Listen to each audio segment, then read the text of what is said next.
Hello दोस्तों, नमस्कार। मैं हूं राम शरण पाल और आप देख रहे हैं राम क्लासेस फॉर बीएड।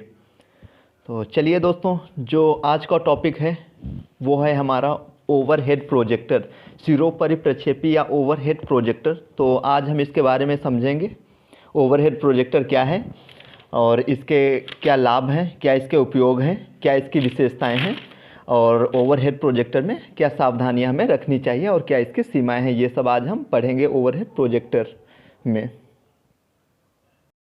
तो स्टार्ट करते हैं अपना चैप्टर OHP ओवरहेड प्रोजेक्टर।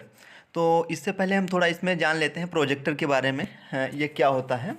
मतलब वर्तमान में सूचना और संप्रेषण तकनीकी ने शिक्षा के क्षेत्र में कई नवाचार विधियों तकनीकों को इंक्लूड किया है ताकि शिक्षा अधिगम प्रक्रिया को सरल, सक्रिय, रोचक तथा प्रभावशाली बनाया जा सके।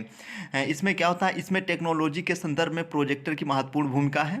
और क्या होता है, प्रोजेक्टर के विभिन्न प्रकार की सामग्री को पर्दे पर बड़े रूप में दिखाया जाता है। मतलब कोई जो छोटी चीज़ होती है उसको पर्दे पर बड़े रूप में दिखाया जाता है। और OHP एक आधुनिकतम प्रोजेक्शन तकनीकी है और जिसमें हम जो है ट्रांसपेरेंसीज पर बने हुए बिंब को या पर्दे पर, दीवार पर दिखाया जाता है ताकि हमने जो आकृति छोटी बनाई है वो बड़े रूप में दिखाई पड़े। तो ये प्रोजेक्टर का जो है ये सब काम होते हैं। और चलिए तो पढ़ते हैं हम पहले ओवरहेड प्रोजेक्टर के बारे में। अब इसमें क्या होता है, ओवरहेड प्रोजेक्टर को सिरों पर प्रक्षेपी भी कहा जाता है। इसका जो मतलब इसको इंग्लिश में प्रोजेक्टर बोलते हैं ओवरहेड प्रोजेक्टर, पर हिंदी में क्या सिरों पर प्रक्षेपी भी बोलते हैं। और इसका निर्माण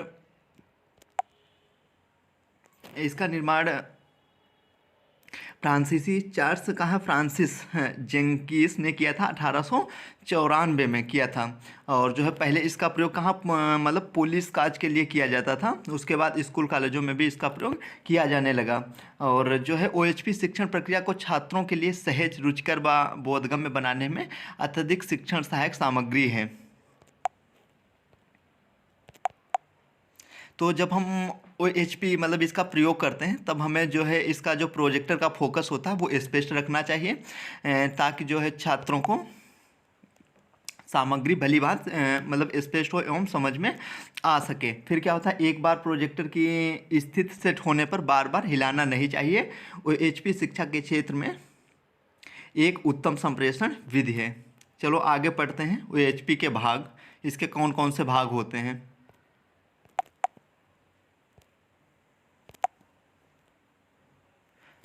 तो इसमें हमारा पहला है कैबिनेट।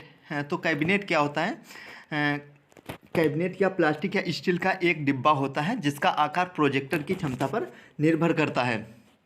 इस कैबिनेट पर नीचे के भागों में एक पंखा, फिर प्रोजेक्शन लैंप तथा पावर असेंबली होती है। और दूसरा जो है इसका वो है प्रोजेक्शन लैंप या प्रोजेक्टर लैंप। तो ये क्या होता है प्रोजेक्शन लैंप, तो प्रोजेक्शन बल्ब तथा बल्ब होल्डर को मिलाकर प्रायः प्रोजेक्शन लैंप कहते हैं। जो इसका मतलब जो है प्रोजेक्शन बल्ब होता है और बल्ब होल्डर होता है, उसको मिलाकर हम लोग क्या बोलते हैं, प्रोजेक्शन लैंप कहते हैं। इस बल्ब के प्रकाश से बनी आकृति संप्रेषणकर्ता के पीछे स्पष्ट दिखाई देती है। जो इसकी आकृति बनती है वह संप्रेषणकर्ता के पीछे स्पष्ट दिखाई देती है। और जो तीसरा है हमारा वो है ठंडा करने की व्यवस्था, कूलिंग सिस्टम। तो इसमें कूलिंग सिस्टम नाम से ही क्या होता है, इसको मतलब इस यंत्र को ठंडा करने के लिए एक प्रोजेक्टर के नीचे पंखा लगे होते हैं जिनके माध्यम से लैंप के पीछे से वायु के निरंतर बहाव की व्यवस्था रहती है। और जो चौथा है वो आपका है फोकस व्यवस्था। तो फोकस व्यवस्था तो ये क्या है, कैबिनेट की शीशे की प्लेट से निकलने वाले प्रकाश को स्क्रीन पर केंद्रित करने के लिए विशेष प्रकार के लेंस प्रस्तुत करते हैं जो एक फ्रेम में स्टैंड पर लगे होते हैं या स्टैंड कैबिनेट पर एक कोने में लगा होता है। मतलब ये जो फोकस व्यवस्था होती है वो क्या है, शीशे की प्लेट से निकलने वाले प्रकाश की स्क्रीन पर केंद्रित करने से विशेष प्रकार के लेंस प्रयुक्त होते हैं जो एक फ्रेम में स्टैंड पर लगे होते हैं या स्टैंड कैबिनेट पर एक कोने में लगा होता है। जो इसका फिगर है वो आप नीचे देख सकते हैं। इसमें क्या होता है, एक सबसे नीचे मतलब दर्पण होता है, फिर एक विद्युत लेंस ये लगा होता है जिसके माध्यम से ऊपर जाता है, फिर परावर्तक होता है, फिर कंडक्शन लेंस होता है, फिर आपका प्रोजेक्शन लैंप होता है और ऊपर फिर दर्पण लगा होता है, नीचे स्लाइड होती है, फिर इधर पर्दा होता है जिसके माध्यम से ये होता है प्रोजेक्ट, ये क्या है, ओवरहेड प्रोजेक्टर का फिगर। अब आगे बढ़ते हैं, देखते हैं ये जो OHP की विशेषताएं। तो इसमें जो हमारी पहली विशेषता है ये है विस्तृत भाव, मतलब लार्ज इमेज। इसमें क्या होता है, कम से कम दूरी पर एक बहुत ही विस्तृत इमेज प्राप्त की जा सकती है। मतलब इसमें बहुत ही जो मतलब इमेज को बढ़ाया जा सकता है या उसको बड़ा प्राप्त किया जा सकता है। दूसरा है आपका दर्शकों का चेहरा, मतलब जब शिक्षक हमेशा कक्षा की तरह देख सकता है। जब ब्लैक बोर्ड पे लिखता है तो उसमें मतलब पीछे मतलब हो जाता है ना, तो नहीं दिखाई पड़ता। तो इसमें क्या होता है, शिक्षक जो है हमेशा कक्षा की तरफ देख सकता है। फिर तीसरा है आपका रोशनी का कमरा। तो कमरे में रोशनी होने पर भी इस विधि का प्रयोग किया जा सकता है। मतलब अगर मतलब क्लास में रोशनी होती तो भी इस विधि का प्रयोग किया जा सकता है। फिर क्या है आपका चौथा है, वो है हल्का भार।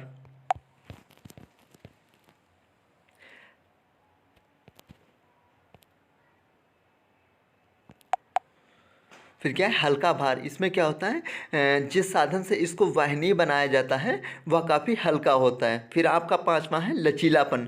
तो लचीलापन यंत्र चलाने वाले की दृष्टि से समन्वय संपूर्ण प्रस्तुतिकरण के साथ बहुत ही लचीला रहता है। और जो है साथ ही क्या होता है, लचीला रहता है। शिक्षक संपूर्ण कक्षा को नियंत्रित है या मतलब नियंत्रण रखता है। फिर है आपका OHP के लाभ। चलो पढ़ते हैं इसके लाभ कौन कौन से हैं, क्या इसके लाभ होते हैं।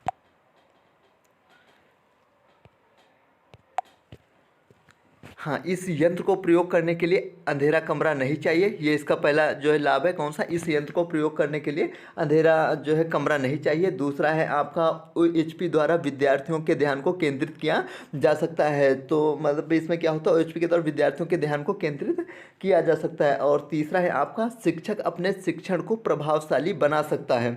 जो शिक्षक होता है वह अपने जो है शिक्षण मतलब जो टीचिंग करता है उसको प्रभावशाली बना सकता है। फिर जो चौथा है आपका OHP पर पाठ्य सामग्री का पुनः उपयोग किया जा सकता है। और पांचवा है वो आपका है समय की बचत होती है। अध्यापक को बार बार ब्लैक बोर्ड पर नहीं जाना पड़ता। इससे क्या समय की बचत होती है और बार बार जो है टीचर को वो भी ब्लैक बोर्ड पर जाना नहीं पड़ता है। ठीक है, तो बढ़ते हैं आगे। OHP की सीमाएं, लिमिटेशंस। तो इसमें इसकी कौन कौन सी सीमाएं हैं इन्हें देख लेते हैं। ये जो पहला है आपका वो है, यह यंत्र अधिक महंगा होता है। ये मतलब OHP की जो सीमाएं हैं या हानियाँ या दोष, ये जो लिमिटेशंस होती हैं क्या है, इसका पहले यह जो है यंत्र अधिक महंगा होता है। ठीक है, सीमाएं हैं। और दूसरा है आपका सभी विद्यालय इस यंत्र को खरीद नहीं सकते हैं।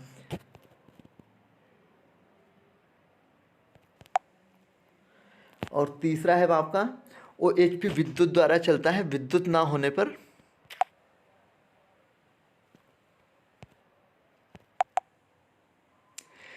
OHP विद्युत द्वारा चलता है। विद्युत ना होने पर इसका उपयोग संभव नहीं है। और चौथा है OHP आकार में बड़ा और भारी होता है। और पांचवा जो आपका है वो है OHP को कम व्यावसायिक या प्रोफेशनल माना जाता है। फिर आगे देखते हैं OHP के प्रयोग में सावधानियाँ।